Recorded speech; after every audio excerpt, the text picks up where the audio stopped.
Just a quick little tip today. So we often have projects that we're working with different engineers, consultants, and even the contractors ultimately, and we'd like to share this 3D view of the Revit file.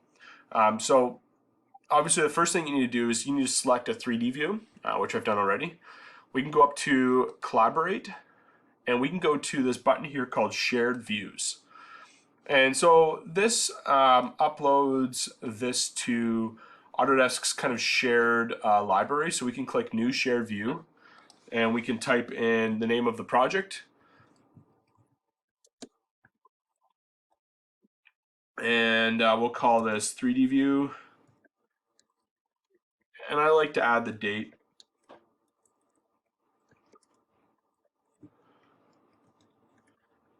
I can't type today, 2023, 0516. And once this is uploaded here, we can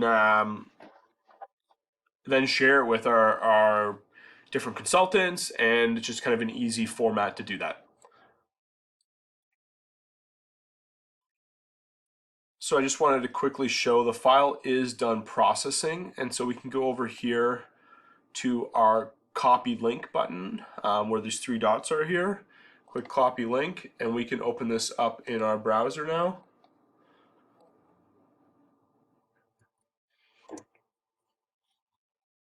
And we can see what that looks like. Hopefully this is done processing.